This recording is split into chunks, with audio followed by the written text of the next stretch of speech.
Rod Decker, Gospel Tangents. Perfect. That's awesome. Welcome to Gospel Tangents, the best source for Mormon history, science, and theology. I'm Rick Bennett.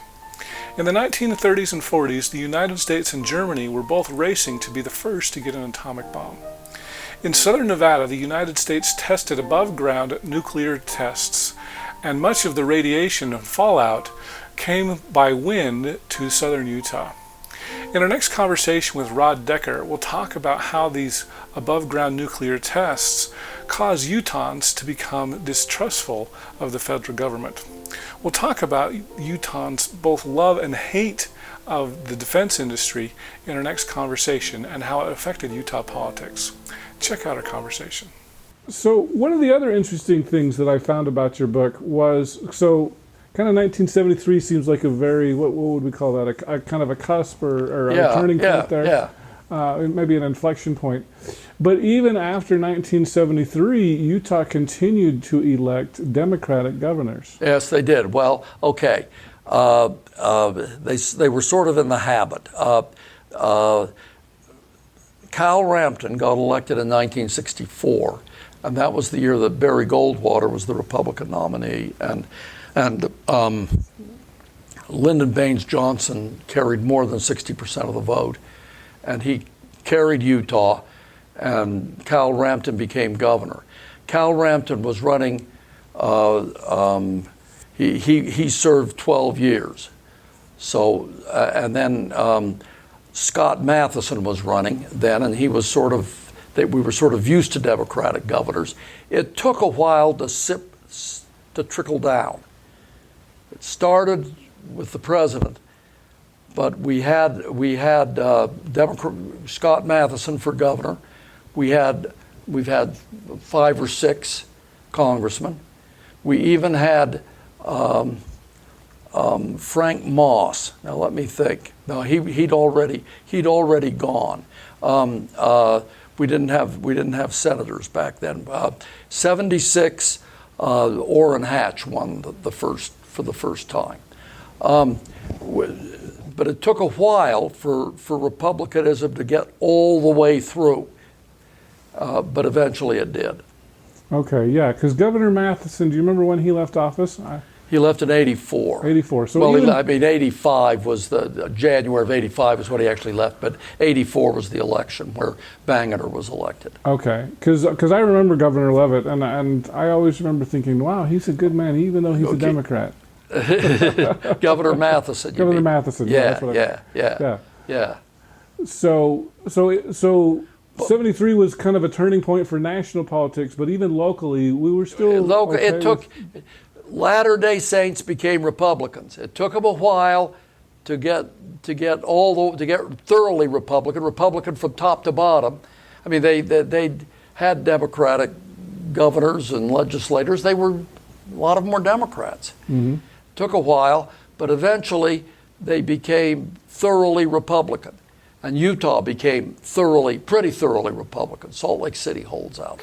Well, and one of the things I remember also about your book was you said that even with the Democratic governors, a lot of times they were very strongly anti-federal government, especially even including Governor Matheson. Utah has one of the things that happened. This is a different topic. It's Utah politics, but this isn't about morals, sex, and families. This is different. And it isn't so much religion either. Okay, Utah used to be a defense state. Utah was hit by the Great Depression harder than most other states. What pulled them out was World War II. After World War II, Utah had a big defense sector. Utah for a number of years in the early 1960s, Utah had the largest defense sector of any state in proportion to its economy. I mean, we were nothing compared to California, but California was a bigger deal. Our defense sector provided a bigger percentage of jobs. We had Hill Air Force Base, we had other military installations, and we had a big rocket, a big aero defense industry. We had Lytton, we had Marcotte, we had Hercules, we had a lot of them. Morton Thiokol. Yes, a lot of them.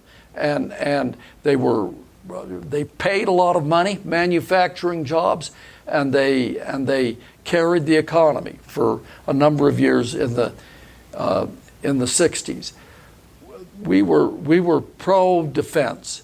When they said, we want to put nerve gas at Tooele, we said, yes, sir. When they said, we want to put germ warfare at Dugway, we said, that's a good place for it. And we did that from World War II till Matheson, till Scott Matheson. The main reason is because we were recovering from the Depression and we needed the jobs. Is that right? That was the start in World War II. But then even after our economy, we had good years. I mean, we're talking about the Depression was the 30s, and we're in the 60s. And World War II was very good years for Utah economically, and we had some good years afterwards. Our economy grew, things were pretty good. So, but part of the reason, maybe the chief reason they were pretty good, was the defense sector or the federal government. We had mining was a big thing then too, and people's ideas changed.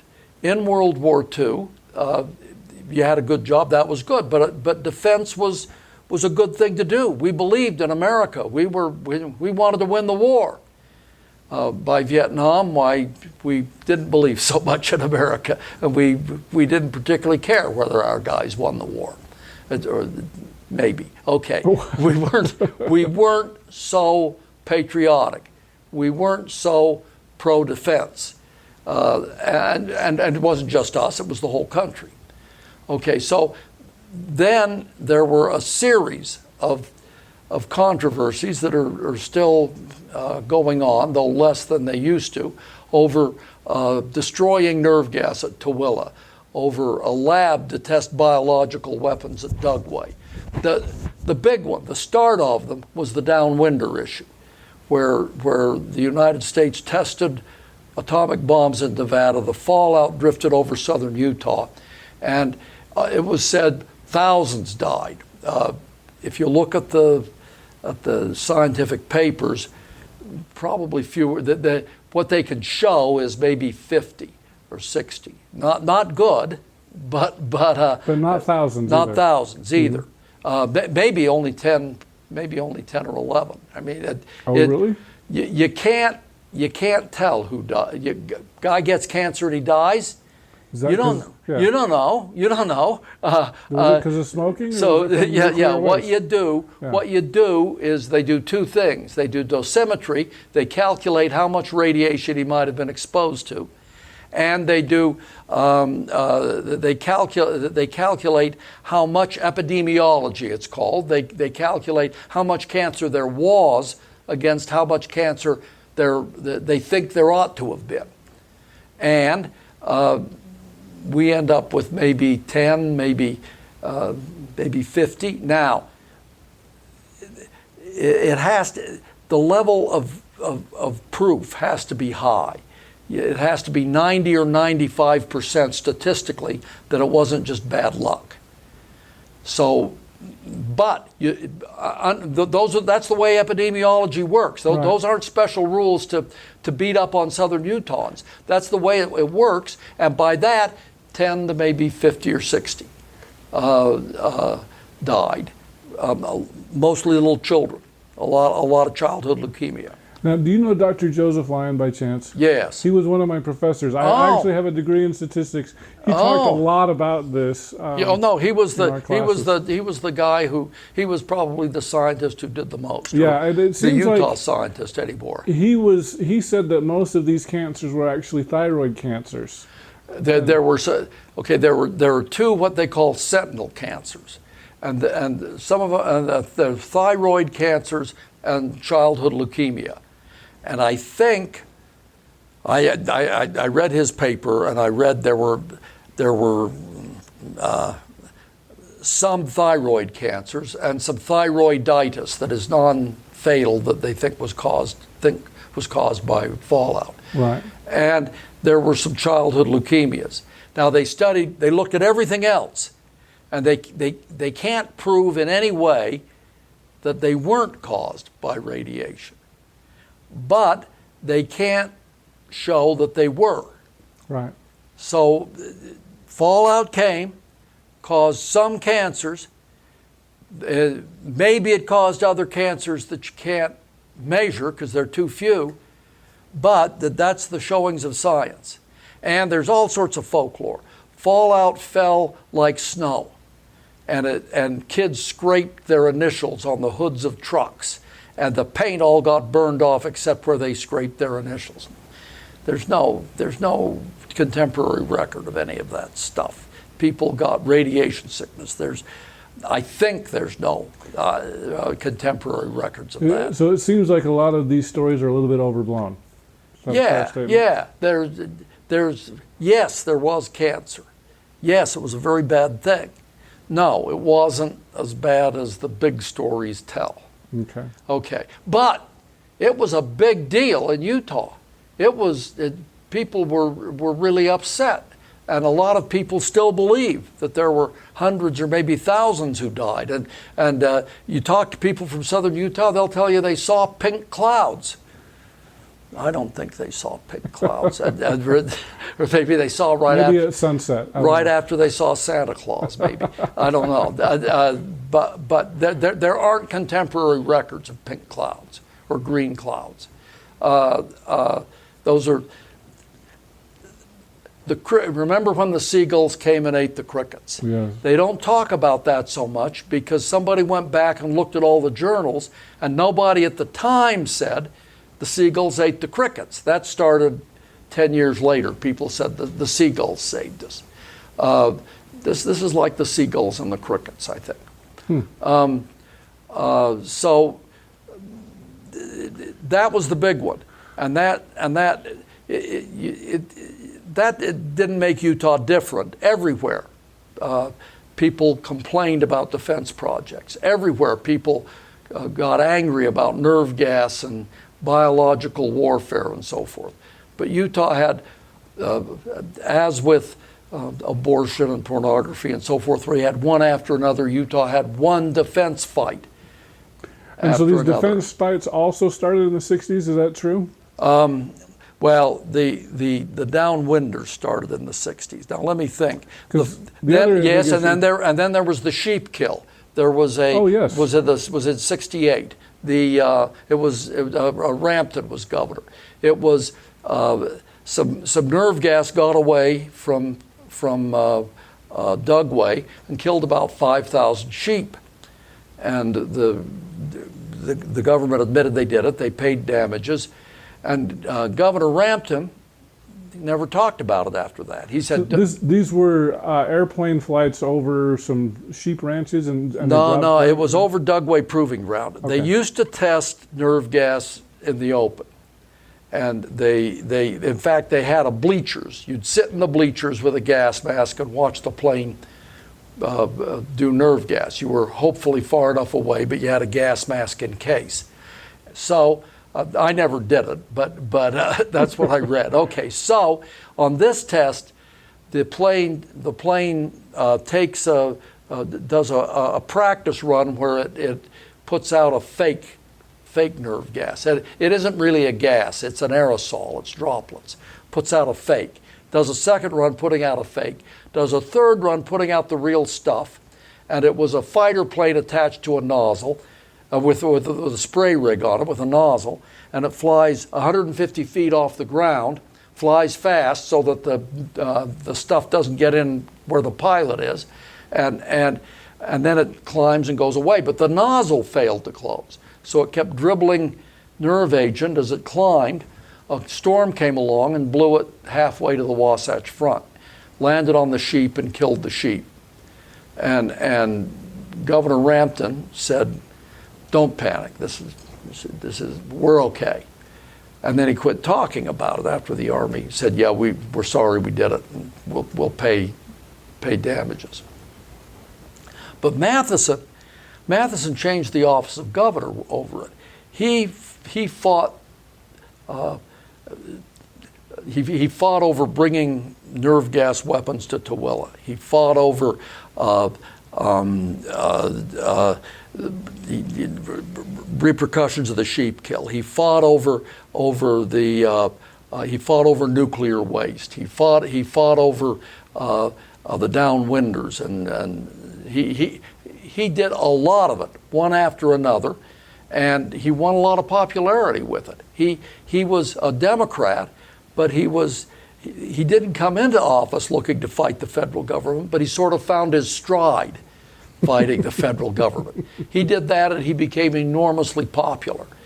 Utah's had popular governors, but Matheson was popular, and part of the reason he was popular, MX was his biggest fight. They were going to put MX out in the MX missile. Yes, out in the West Desert, and he fought that and helped to stop it. Ronald Reagan actually stopped it. But well, and I know President Kimball had a big role with that as well. The LDS Church, the Church of Latter-day Saints, came out formally against putting MX out there, and I'm sure that had some effect. But the main thing was Ronald Reagan didn't like the idea of putting it out there, and he didn't like it. It was complicated. It had to do with arms control and so forth. He didn't like putting it out there when he was a candidate. He moved it after he was president. It was a Jimmy Carter plan. But Matheson fought that. He fought a lot of federal things. Bangerter fought federal things. Leavitt fought especially high-level nuclear waste on the Goshu Reservation. But it was one after another again, and it increased, it exacerbated Utah's anti-federal government feeling. Well, and that seems to have been a very, at least in my lifetime, Utah politicians are really against federal intervention in a lot of things, which relates even to things like Obamacare and things like that as well. So this tradition has been, I guess, bipartisan until between the 60s and 70s and even 80s, and then it became kind of a strongly Republican It was thing. not so bipartisan. Rampton was pro-federal government. He was the last governor to speak well of the federal government. He was a political child of the New Deal. He got his start in politics as a staffer for Congressman Will Robinson, who was a Democrat, a New Deal Democrat, and he believed in the federal government. And Matheson, while he fought him on defense, fought him on water. Over the Central Utah project, he was with them on a lot of things. He liked things like public housing. He believed in federal grants he had no problem with Medicaid. He worked hard on welfare, which was a huge federal issue at the time. It's sort of gone away. But he worked hard to try in tandem with the federal government on that. He had state programs. Democrats were skeptical on defense. Now, and remember, Democrats were the anti-Vietnam War party, and they were sort of anti-military, but they were social policy, pro-federal social policy. And Matheson was that way to some extent. Okay. Well, interesting. So let's, can you talk us a little bit more about this Central Utah project? It seems like that's been a big mess. That was, yeah, it's a water project, a federal water project. And the idea is to dam streams over in the Uinta Basin and to take water that would flow down the Colorado to the Pacific, to bring it through a tunnel through the Wasatch Mountains, to bring it over here onto the Wasatch Front, and eventually it'll flow into the Great Salt Lake. It'll irrigate farms or do whatever it does in the meantime. And it's the ideas for it went back into the 20s, and western states fought over the Colorado River water. And the Central Utah project was sort of Utah's share. The guy maybe who got it the most was might have been Frank Moss, the senator. He wrote a book called The Water Crisis, and he talked about a project to take water from the Yukon in Canada and Alaska, run it down in the canal, run a canal from the Great Lakes to the Pacific Ocean. They'd meet up and cross. There'd be an 80-foot pipe bringing water into Utah. There'd be a canal that ran across Utah. They'd pump the water up to the top of the Rockies, and it'd flow down to Texas and the Rio Grande, and it'd flow down to Colorado. It would be, he was going to replumb the whole continent. That's quite a project. Yeah, it was his plan, though. That never happened. But he did help get the Central Utah project. It was supposed to be done in '72. It still isn't done. It was supposed to cost $100 million. It's now at about $3 billion. Holy cow! It was done to irrigate farms. That was what the Bureau of Reclamation did. Well, we don't have any more farms on the Wasatch Front. Hardly. What we've got's ranch houses, not ranches, and legally it's complicated so that if you use the water for drinking, the subsidy isn't so great. So it keeps going on, and the cost keeps going up and up, and it's not clear that we need the water now that it's done or nearly done. I hope you enjoyed our conversation with Rod Decker. In our next conversation, we'll talk about whether the LDS Church wields too much influence in state politics. The church is somewhat involved in state politics, but it depends on what you mean by involved. If you'd like to hear the entire interview uncut, please support Gospel Tangents and become a subscriber. For just $5 a month, go to patreon.com/gospeltangents, and you can hear the entire interview. And you can also get transcripts available at either our Amazon website, or if you want to give the money to me and not Amazon, please subscribe on my website at gospeltangents.com, and you can click the yellow subscribe button. Of course, we're also on Facebook, Twitter, and all the other places. Make sure you subscribe on iTunes at tinyurl.com/gospeltangents. And don't forget to click here to subscribe on YouTube, here for a transcript, and over here we've got some more of our great videos. Thanks again for listening.